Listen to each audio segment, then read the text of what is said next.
sore ini, di sore hari yang cukup cerah ini, kita akan mengawali materi trauma dengan pembahasan terkait dengan biomekanikal trauma. Ya, teman-teman, saya rasa teman-teman sudah sangat sering gitu ya, teman-teman sudah sangat sering sekali bertemu dengan kondisi-kondisi trauma di rumah sakit, ya, baik yang kita temui di prahospital ataupun pada saat di intrahospital. Ya teman-teman, apa sih yang mau kita lihat? Apa sih yang mau kita dapat dari materi pelatihan biomekanikal trauma ini?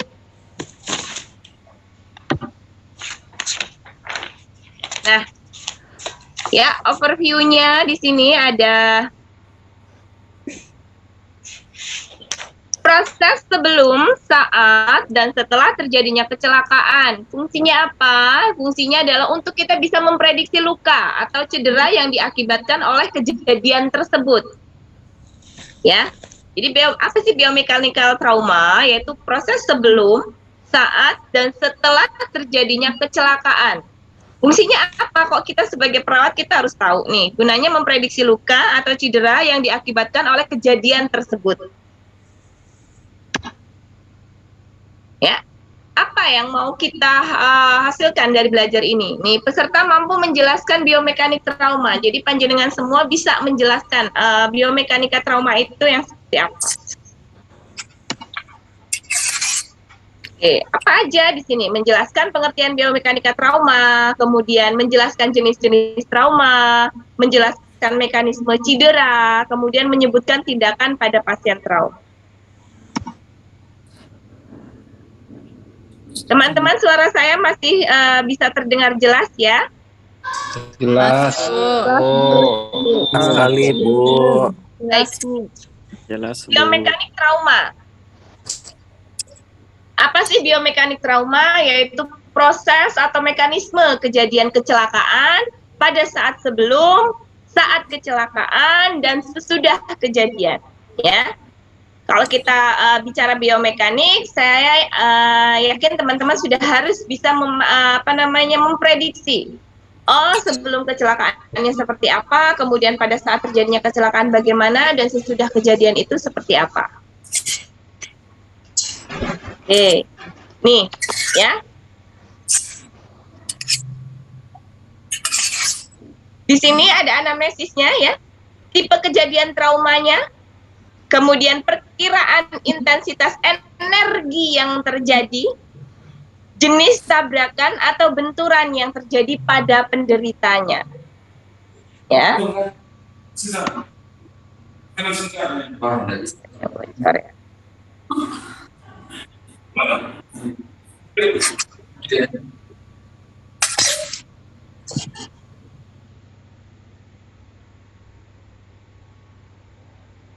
Suaranya menghilang, Bu.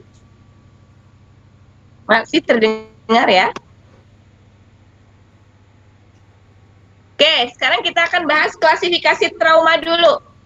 Terdengar suara saya? Terdengar, Ibu. Terdengar, Bu. Ya. Tiga.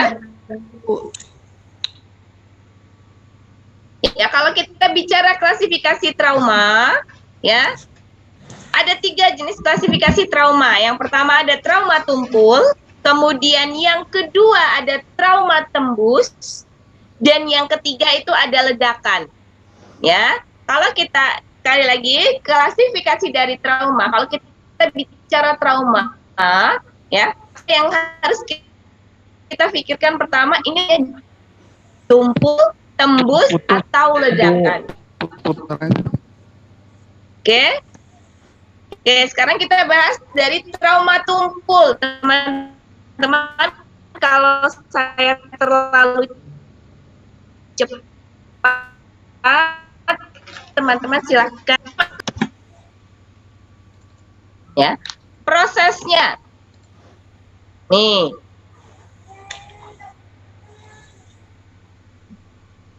Belakang, tibon, dan roll oval. Ya, ini ada untuk yang trauma tumpul. Ya, nih, secondary collision yang menabrak dinding di dalam kendaraan. Jadi si pengendara atau si penderita ya, si pasiennya ini dia menabrak dinding kendaraan. Jadi dia ada di dalam, kemudian dia terpental menabrak dinding kendaraan tersebut. Ya, kalau yang primary collision itu ada frontal, kemudian ada yang ke belakang, ada yang yang mencederai T-bone-nya, dan ada yang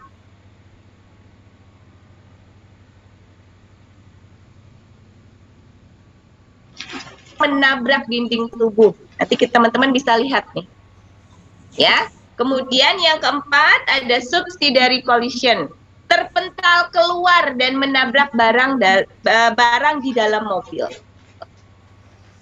Ya, jadi dia terpental keluar, sebelum dia terpental keluar pasti dia akan menabrak sesuatu di dalam mobil sebelum akhirnya dia keluar dari mobil. Oke. Kita mulai dari jenis tabrakan, ya. Yang pertama adalah tabrakan depan.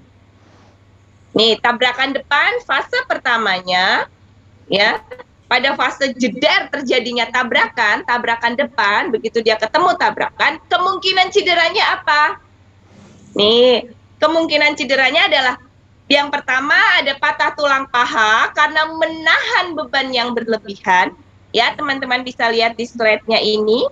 Ya, ini kalau dia tabrakan depan, teman-teman bayangkan ini ada pengendara atau yang ada di dalam kendaraan.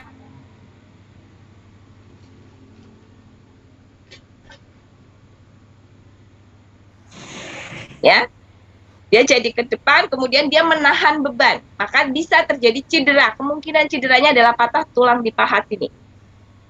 Ya, kemudian ada yang kedua adalah dislokasi sendi panggul. Ya, karena dia berhadap-hadapan. Ya, dia akan terdorong ke depan, ya. Untuk yang fase 1. Kemudian yang ketiga ada dislokasi lutut. Ini bagian lututnya. Teman-teman bisa sambil membayangkan, ya. Ini kalau dia tabrakan depan di fase 1, kemungkinan cederanya apa? Ini patah tulang paha, dislokasi sendi panggul, kemudian dislokasi lutut.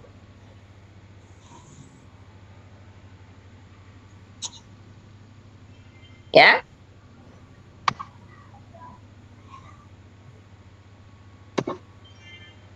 Fase 2-nya, tadi fase 1, kemungkinan kalau tabrakan depan di fase 1 kemungkinan yang terjadi tadi ada 3, ya. Yang pertama adalah cedera paha, dislokasi sendi panggul, kemudian lutut, ya. Kemudian ini masih tabrakan depan, ya. Di fase 2 kemungkinan cederanya apa? Nih, ada cedera abdomen, perlukaan, ruptur pada organ di abdomen. Ya, nih.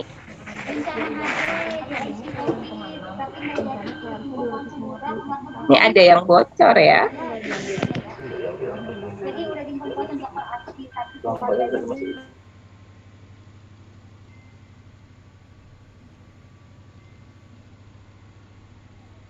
Oke, berikutnya ya di fase kedua kemungkinan cederanya apa? Ada cedera abdomen, perlukaan atau ruptur pada organ. Ini teman-teman bisa lihat ya, posisinya seperti ini, kondisi abdomennya ada di sini. Ya. Ini di fase kedua. Kemungkinan akan terjadi cedera di bagian abdomen. Ya, di dalamnya abdomen ini ada organ-organ penting kita nih. Ini bisa terjadi ruptur. Ya, di organ-organ penting yang ada di dalam abdomen. Kemudian cedera dada. Ya, karena dia terkena setir. Patah tulang rusuk, patah tulang dada, bisa juga mengenai paru-parunya, jantung, dan aorta. Karena ini semua ada di rongga dada. Ini untuk yang fase kedua, ya. Pada fase pertama tadi ada 3, kemudian fase keduanya itu ada 2, yaitu cedera abdomen dan cedera dada.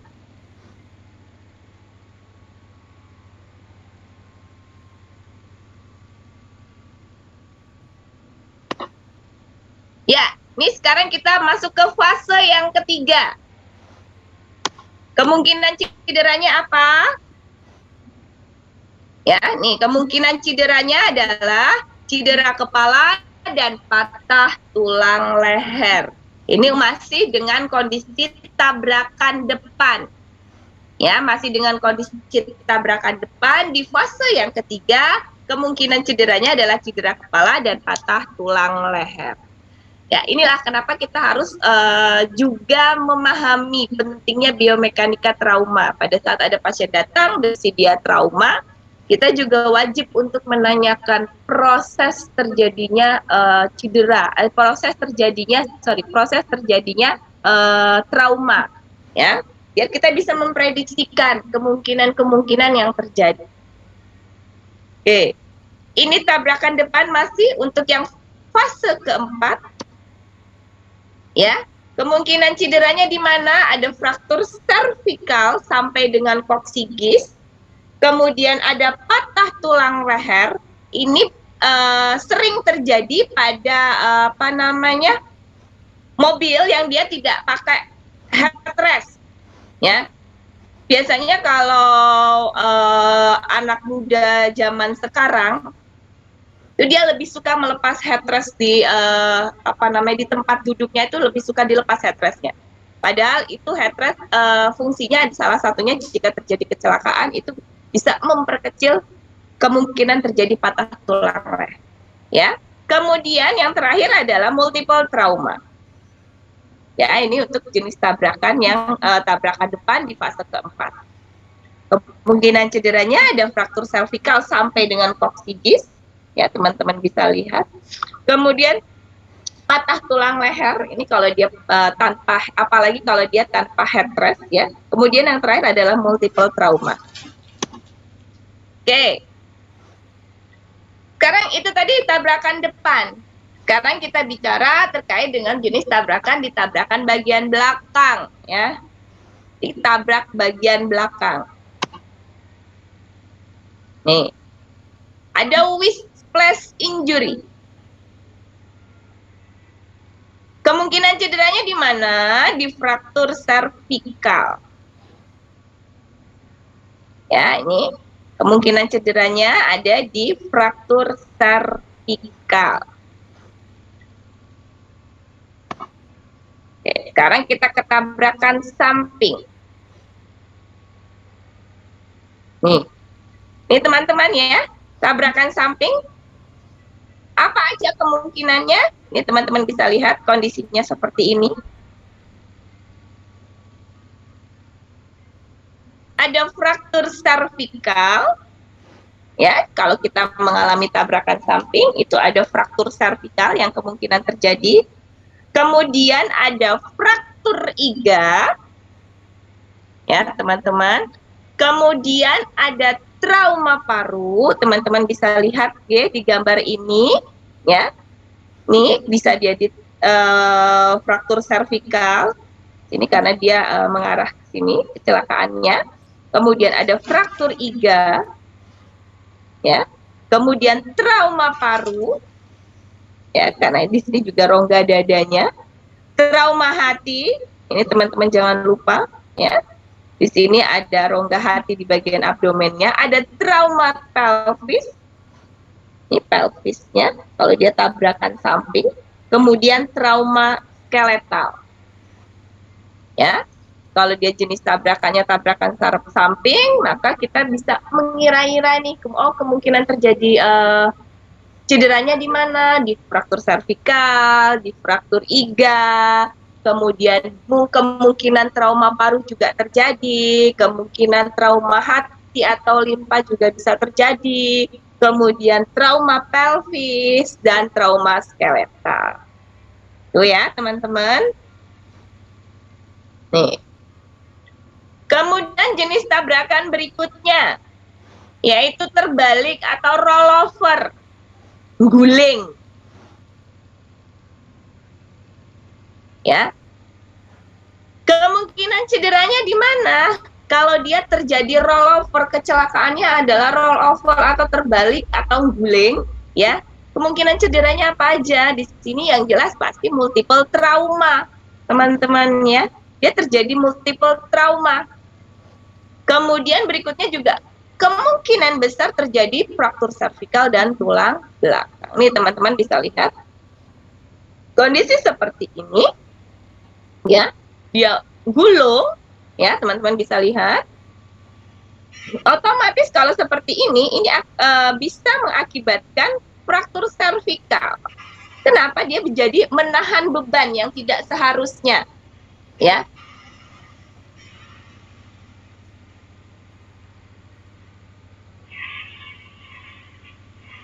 Jadi dia menahan beban yang tidak seharusnya sehingga terjadilah di sini fraktur servikal. Ini kalau dia guling, ya, jadi kecelakaannya rollover, ya. Di sini juga bisa terjadi trauma tulang belakang karena dia berguling, gulung.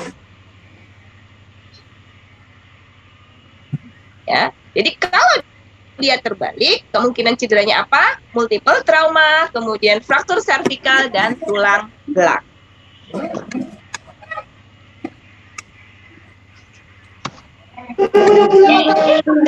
Transfer keluar atau ejection.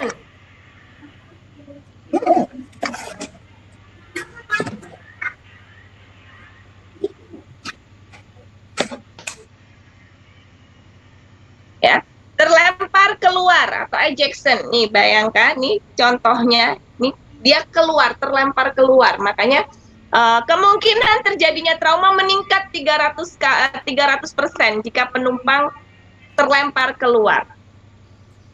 Ya, apa aja kemungkinan cederanya jika kita mendapati pada saat kita bertugas ya di UGD, baik pada fase prahospital ataupun intrahospital gitu ya. Begitu ada kecelakaan, kita lihat pasiennya terlempar keluar, maka yang harus kita bayangkan kemungkinan cederanya ini lebih besar, lebih tinggi. Ya, kemungkinan terjadinya trauma itu meningkat 300%. Apa aja terjadi, kemungkinan cederanya di mana saja? Jelas dia multiple trauma. Kemungkinan terjadi multiple trauma, mulai dari cervical sampai dengan koksigis, ya. Kemudian trauma kepala karena dia terlempar keluar. Kemudian trauma organ dalam.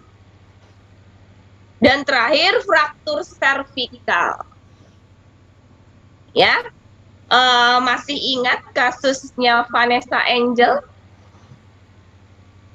Kecelakaan, meninggal dua-duanya, Vanessa dengan suaminya. Itu biomekanika traumanya memang Vanessa dan suaminya ini terlempar keluar, ya, dia betul-betul terlempar keluar dari mobil.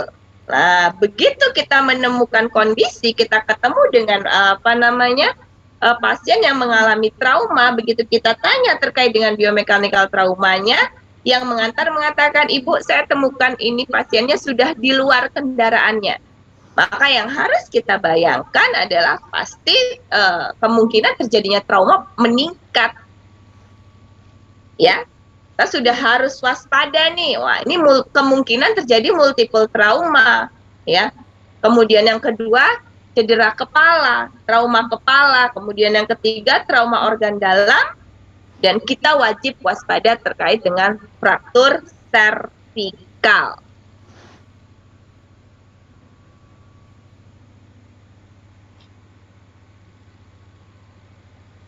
Ya, oke.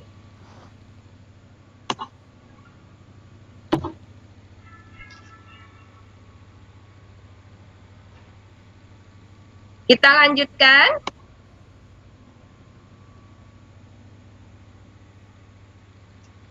Perlukaan organ, ya.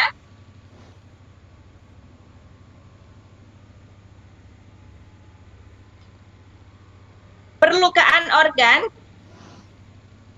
ada yang organ ini, ya, organ kita ini ada yang disolid dan ada yang dia berongga, ya, padat dan berongga.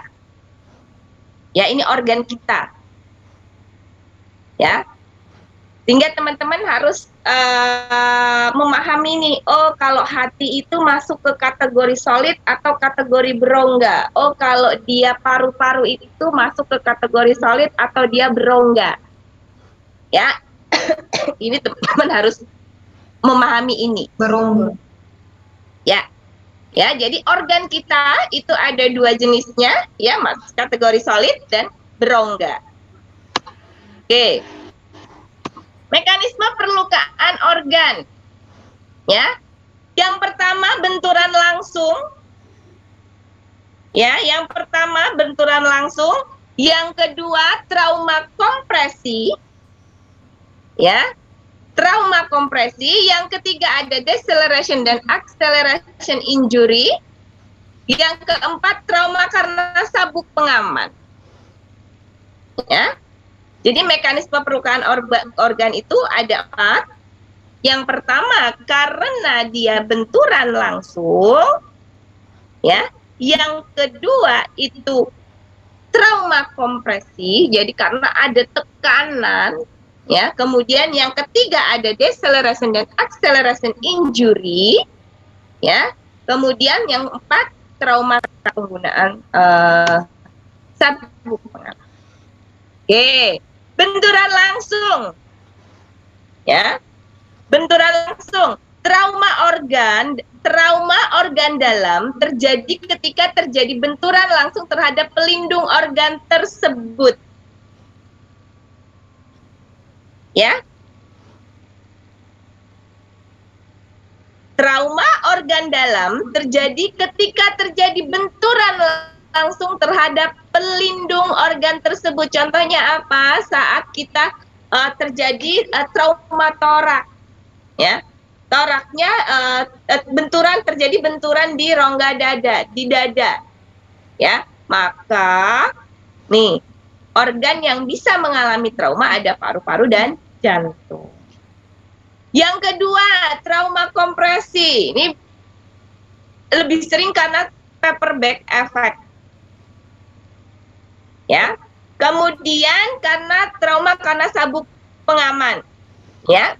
Teman-teman bisa lihat gambar ini, ya. Ini ada seperti ini adalah garis pemasangan sabuk pengaman, ya. Kalau kita menemukan seperti ini, ya, kalau kita menemukan pasien dia masih kondisinya di dalam mobil, ya, dia terpasang sabuk pengaman, kita harus pastikan dulu, ya, kita pastikan aman si pasien ini pada saat kita mau keluarkan. Jangan begitu kita buka pintunya bisa terbuka, teman-teman langsung lepas sabuk pengamannya. Ya, jadi kalau kita ketemu pasien dengan kecelakaan, dia masih menggunakan sabuk pengaman, pastikan dulu bahwa kita aman saat melepas sabuk pengamannya. Jadi jangan sampai kita melepas sabuk pengaman ini mendadak, begitu kita buka pintu, kita lihat dia masih pakai sabuk pengaman, langsung kita buka. Ya, jangan ya teman-teman ya. Nih. Posisi yang salah dapat menyebabkan ruptur organ perut. Makanya jangan melepasnya mendadak. Nih. Ya, jangan melepas sabuk pengaman itu secara mendadak pada saat kita menemukan pasien korban kecelakaan. Ya. Nih.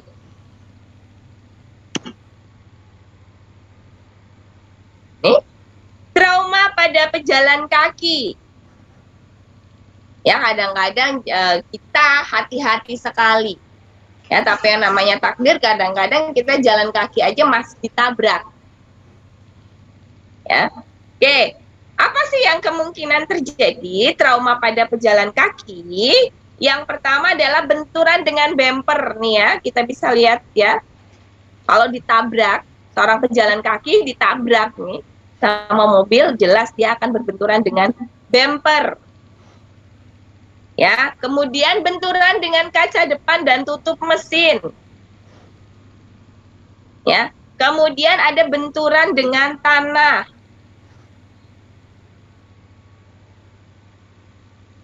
Ya, nih. Yang mungkin terjadi pada pejalan kaki. Jadi orang jalan kaki ditabrak. Nah, ini kemungkinannya. Kemungkinan yang terjadi.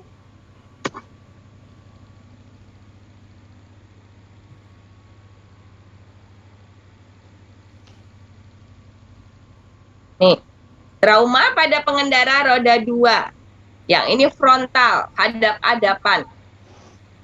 Ya, tabrakan, hadap-hadapan. Nih, yang ini jenisnya yang lateral. Kalau tadi dia frontal. Nih hadap-hadapan. Yang ini lateral, tabrak samping. Ini yang roda 2 ya teman-teman ya. Nih, laying the bike down. Jadi lepas dari motornya. Ya. Bahasanya laying the bike down. Keren ya, terbang.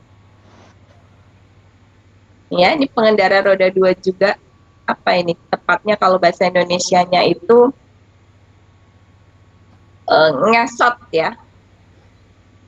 Ngesot, dia ngesot di jalan raya, kemudian dia terlempar dari motornya.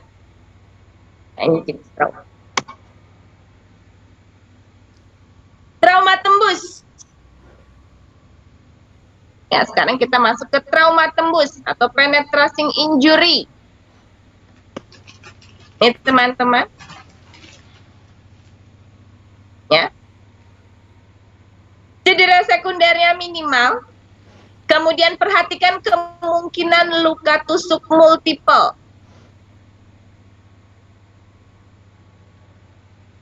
Ya, luka tusuknya ini banyak.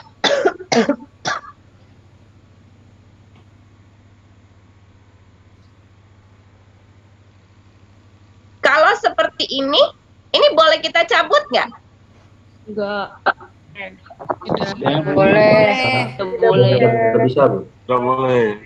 Kenapa nggak boleh? Boleh. Belum. Karena menunjukkan Karena akan menyebabkan perdarahan hebat langsung terlebih dahulu. Sakit. Ya, kalau dia trauma tembus, trauma tertusuk, penetrasi, ini tidak boleh dicabut ya teman-teman. Tidak boleh dicabut dalam arti begini, kita hanya boleh mencabutnya jika kita sudah siap. Siapnya salah satunya adalah di ruangan operasi. Ya, kalau masih di jalan ini belum boleh dicabut. Ya, jadi dicabutnya ini bolehnya saat di ruang bedah. Ya, teman-teman ingat kalau terjadi trauma penetrasi ya ini tidak boleh dicabut. Boleh dicabutnya kalau sudah di ruangan bedah, kalau sudah mau dilakukan bedah. Ya.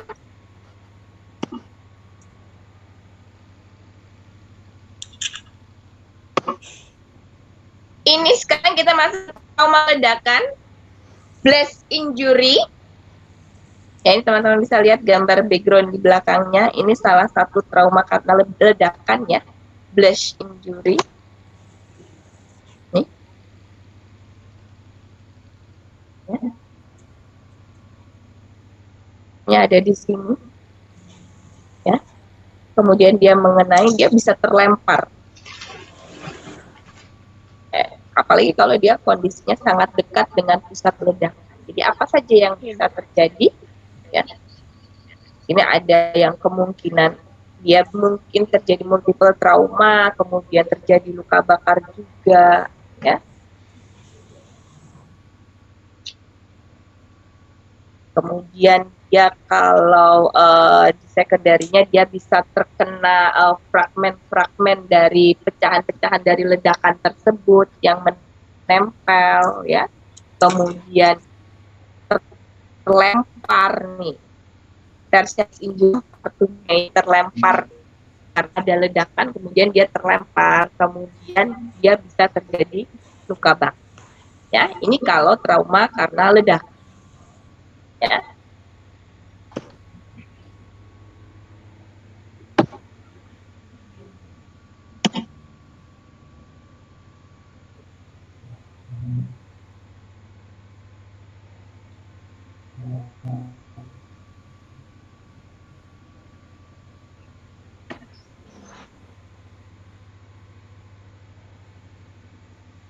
Nih ya, ini kalau dia terjadi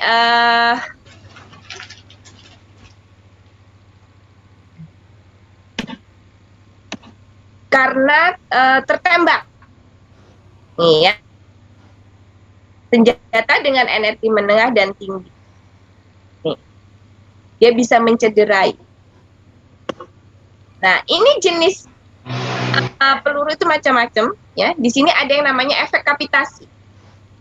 Ya, Anda bisa lihat, Ini efek kapitasi, jadi dia masuk set, ya tertembak, kemudian dia ada yang jenis pelurunya, dia akan melepas, terus dia akan mencederai yang lain.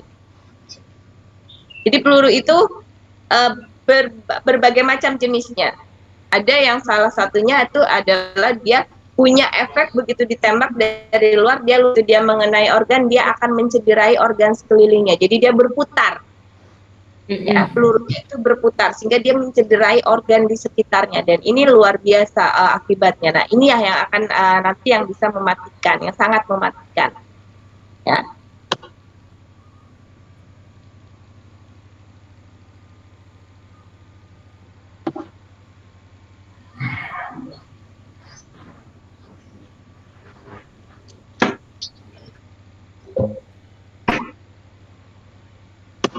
Oke teman-teman, ini adalah biomekanika trauma.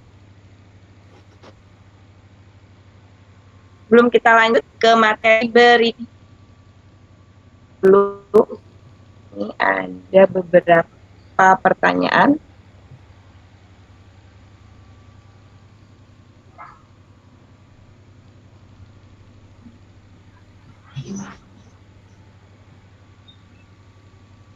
Oke, yang pertama ini dari Mbak Yusnaini.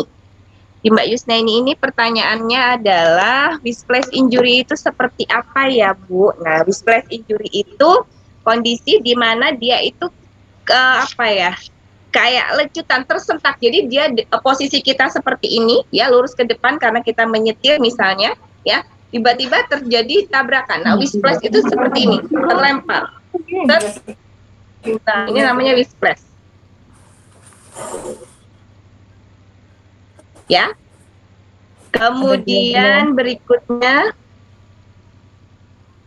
oke, terus dikatakan aman itu yang seperti sehingga kita boleh lepas sabuk pengamannya. Nah, kita lihat dulu cedera di sekitar sabuk pengamannya. Kalau memang kita berasumsi bahwa wah ini terdapat memar, ya, di daerah sabuk pengaman seperti yang tadi, maka kita harus siap dulu dengan kondisi bahwa kemungkinan bisa terjadi perdarahan pasca kita membuka sabuk pengamannya. Maka apa yang harus kita siapkan? Kita harus sudah menyiapkan yang namanya resusitasi cairan. Ya, jadi begitu kita buka, kita sudah siap untuk pemasangan infus intravena, ya, sehingga begitu dia memang terjadi perdarahan masif, ya, kita sudah siap dengan melakukan resusitasi cairan saat itu juga. Makanya kita lihat dulu, jadi sebelum kita membuka sabuk pengaman, kita lihat dulu kondisi di sekitar pemasangan sabuk pengamannya, ya. Ada memar tidak, ada lebam tidak, ada kemerahan tidak, yang menunjukkan bahwa terjadi sesuatu di situ. Ya, kalau kita menemukan tanda-tanda seperti itu, kita dulu yang menyiapkan, kita dulu menyiapkan diri kita untuk menolong si pasiennya ini. Dengan cara apa? Kita siapkan dulu, wah ini kemungkinan terjadi, misalnya ini kemungkinan terjadi trauma abdomen misalnya, maka kemungkinan terjadi perdarahan masif nih di dalam abdomennya, maka apa yang harus kita siapkan? Kita harus menyiapkan yang namanya perdarahan. Kita bicara perdarahan, maka kita harus sudah mempersiapkan yang namanya resusitasi cairan, baru kita buka perlahan yang namanya sabuk pengamannya.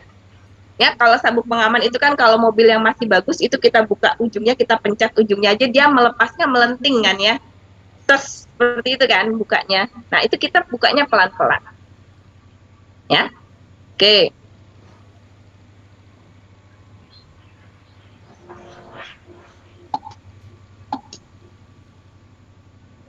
Oke.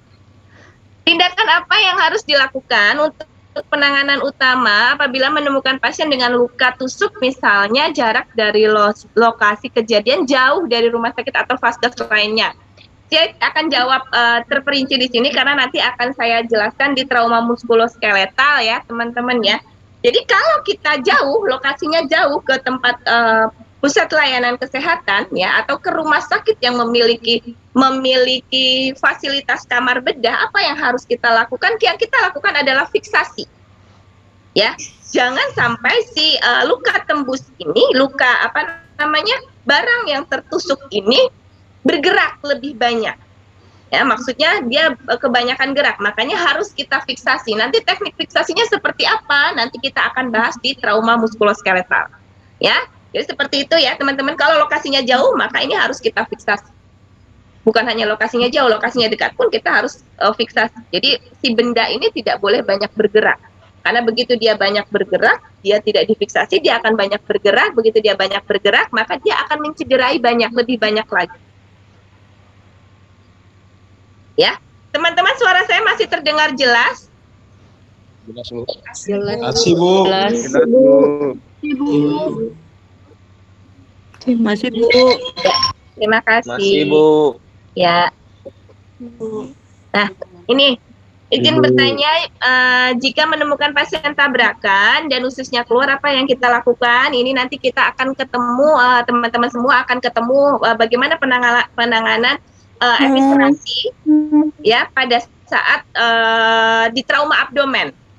Nanti teman-teman akan ketemu penanganan eviscerasi di trauma abdomen. Jadi kita tidak apa yang harus kita lakukan ya, kita bersihkan, kemudian kita tutup dengan kain yang basah. Kalau kita di luar ya, kalau kita di luar rumah sakit. Tapi kalau kita di dalam rumah sakit, kita bisa menggunakan kasa yang basah.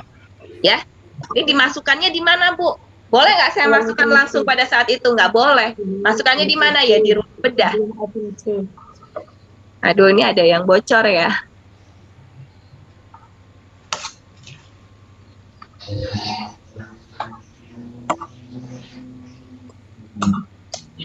Ya, teman-teman ya. Kemudian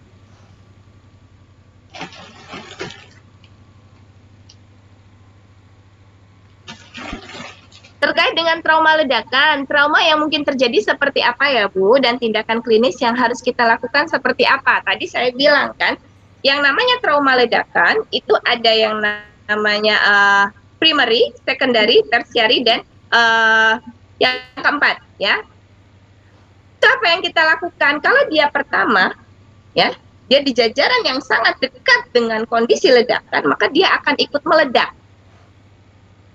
Yang kedua, kalau dia di jarak dia di secondary, maka dia kemungkinan akan terkena fragmen ledakan. Ya, jadi kalau barang meledak seperti bom, itu kan dia mengeluarkan banyak barang-barang di dalamnya, apa namanya, ada pecahan-pecahan. Nah, kemungkinan si penderita akan kena fragmen-fragmen ledakan tersebut. Kemudian kalau dia yang ketiga adalah dia akan bisa terlempar, badannya terlempar. Ya, kalau badan terlempar, ya kemungkinan akan terjadi multiple trauma. Yang keempat, karena yang namanya ledakan, dia berhubungan dengan panas, maka apa yang terjadi? Yang terjadi adalah luka bakar. Nanti penanganan luka bakar seperti apa akan kita bahas di burn, ya. Kita akan ketemu di burn. Oke, kemudian jadi tindakan klinis yang apa yang harus kita lakukan? Nah, ini ya. Nanti ini tindakan-tindakannya akan teman-teman dapatkan di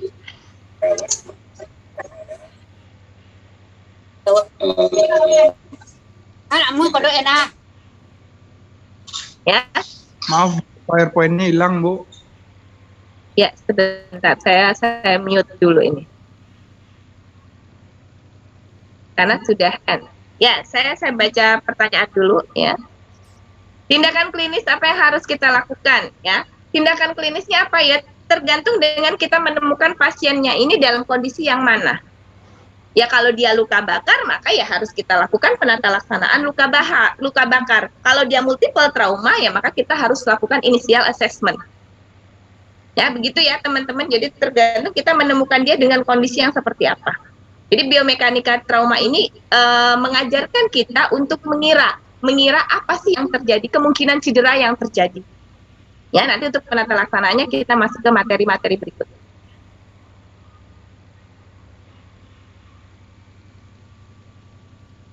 Nah, ini ada pertanyaan lagi.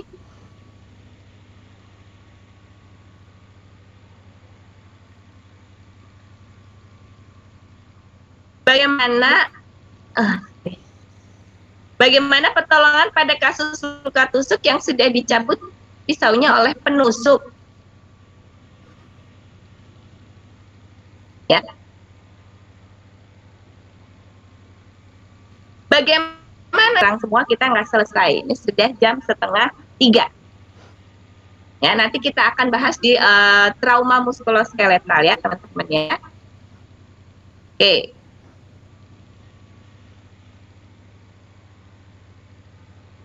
Nah, ini nanti pertanyaan berikutnya ini akan terjawab bertanya mengenai trauma benda tajam. Bagaimana jika kasusnya ada trauma benda tajam yang menancap ke paru namun bendanya sudah dicabut sendiri.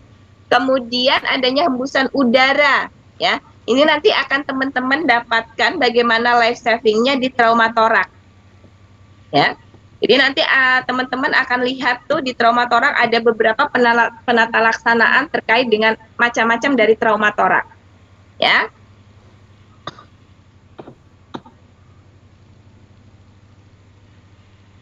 Oke.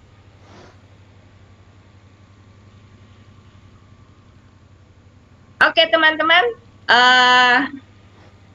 Seperti itu sedikit terkait dengan biomekanika trauma. Jadi untuk apa sih kita tahu ya? Agar kita bisa memprediksi terjadinya cederanya itu di mana. Itu fungsi dari kita tahu biomekanika trauma.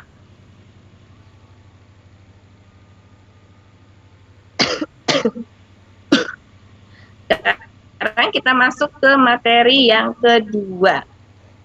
Saya lihat jadwalnya dulu ya. Materi kita yang kedua airway breathing management, betul ya?